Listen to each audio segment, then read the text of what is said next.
Hello, traveler, and what a fantastic night. I'm still immersed in all the happiness and joy, like a candle floating on water. So are we, and that's why we're here to talk with you. Is there anything you want to know? After recent events, the Akasha can no longer function as it used to. I've given it some thought, and have decided to shut it down permanently. But this is definitely not a bad thing. Even from the beginning, I've been planning to shut it down. The Akasha's centralized administration of knowledge has always restrained people's curiosity and curtailed the number of paths available to them. I don't think this is good for Sumeru. Although people may initially feel a little uncomfortable with the loss of the Akasha, they will soon understand that this life is more suitable for them. And as for the future of Sumeru, I'm preparing to regain control of the academia. The former sages have received their punishment, but the new sages have yet to be selected. I will oversee the process personally. I hope that the new 6th grade sages will be more focused on academics. Sumeru needs such leaders more than ever. The other big issue is the people of King Deshret. All the residents of the desert, in fact. They have been mistreated for far too long. I've already taken some measures to address this. It will take some time to rebuild everything, but no matter if it's culture, friendship, or trust, we will rebuild it. You mean, what happened after the doctor put you to sleep? Not exactly.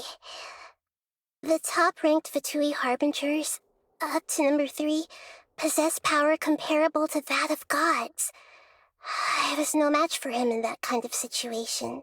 However, in spite of the bad situation, I still managed to make a fair deal with the doctor. I'm sure you remember the entity that changed your fate, the Heavenly Principles. In fact, the Heavenly Principles has been quiet since the Conria disaster 500 years ago. I used this point as leverage against the doctor. I told him that the Heavenly Principles may be awakened if I destroy the Gnosis. Although it's just a bluff, he still fell for it. I assumed that the Heavenly Principles wouldn't just stand by and let such extensive damage to its laws take place. And as for what I exchanged for the Gnosis, the exchange served as both punishment for the doctor, as well as a boon of new knowledge that I couldn't refuse as the God of Wisdom.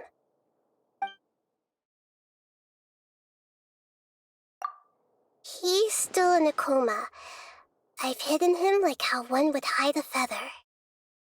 I know you have many misgivings about him, but as someone who had become a god, he has retained a number of very useful features. Don't worry, I'll keep an eye on him and make sure he doesn't do any evil. In addition, there are still some mysteries left in him. Some things may be very clear from my perspective, but he is still yet to understand them himself. His future will be determined by fate.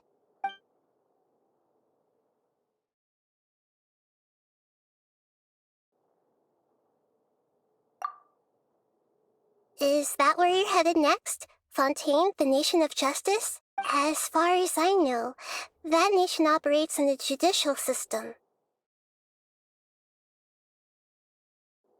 Does their Archon personally judge people? No, there's a Chief Justice in Fontaine. Generally speaking, the Hydra Archon, Focalor, won't preside over individual trials. However, even then, Focalor will still make herself present at just about every trial. It seems, as Archon, she still reserves the right to influence the final verdict. Anyway, let's just say she's got, a very unique personality. Is that where you're headed? As far as I know... Does their Archon personally judge people? No, there's a Chief Justice in Fontaine. Generally speaking, the Hydra Archon, Focalor, won't preside over individual trials. However, even then, Focalor will still make herself present at just about every trial. It seems that she just likes to immerse herself in that sort of atmosphere. As Archon, she still reserves the right to influence the final verdict. Anyway, let's just say she's got, A very unique personality. Are you sure? Isn't there something else you haven't asked about yet? Huh? You mean... About your sister. While you were resting at Gandharvaville, I took some time to perform an Irminsul search for information on your sister.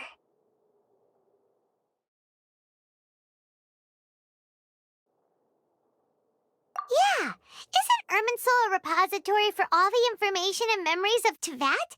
So there shouldn't be anything on him or his sister. This is true in your case. Irminsul indeed does not have any information on you. However, there must be something different about your sister. Because, as it turns out, the world has recorded information on her after all. What? There is only one possible explanation. She belongs to this world.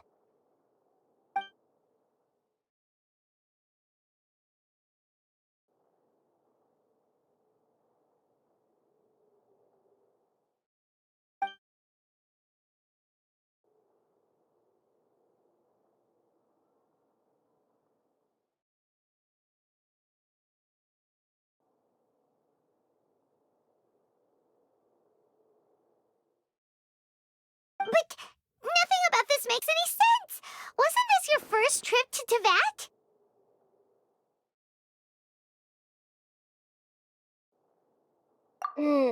According to the records I was able to access, your sibling suddenly appeared in Conria. After the Conria disaster, she began her journey through the 7 nations of Teyvat. But just as her journey was about to reach its conclusion, the Irminsul records on her suddenly become fuzzy. What do you mean, fuzzy?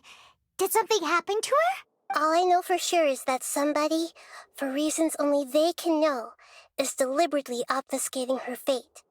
And whoever it is, if they can do that, who knows what else they're capable of. But even that wouldn't explain how she somehow comes from this world.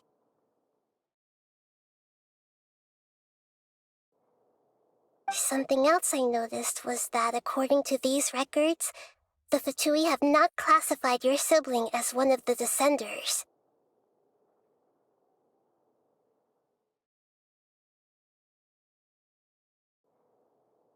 What's a Descender?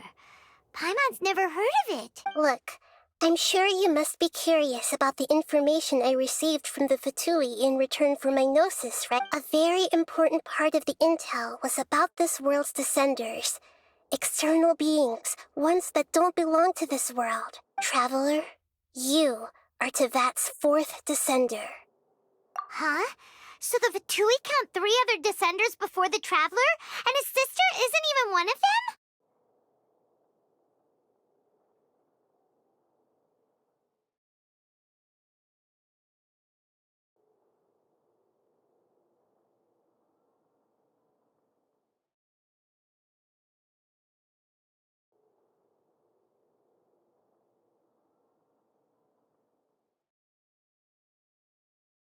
That's right. My current hypothesis is that the first Descender was likely what we now call the Heavenly Principles. As for the other Descenders, I still need to verify their existence. It could take me some time. Paimon's head's about to burst from all this crazy new information. And yet, even knowing all this, I'm sure you must still have a lot of unanswered questions. I must say, I truly regret that I can't help you more as the God of Wisdom. There are many questions in my heart as well. I will need some time to go through each one of them. And soon, you'll also begin your journey anew and depart from Sumeru. I'm very interested in your future. It's a journey that can't be observed or recorded by this world. If fate is the ultimate knowledge, then your future will be the ultimate fate. Paimon's sure glad we got to meet you, Nahida. The pleasure is all mine. I can't thank you enough. Alright, that's enough talk for today. If you ever miss me, just close your eyes, and maybe I'll appear in your dreams.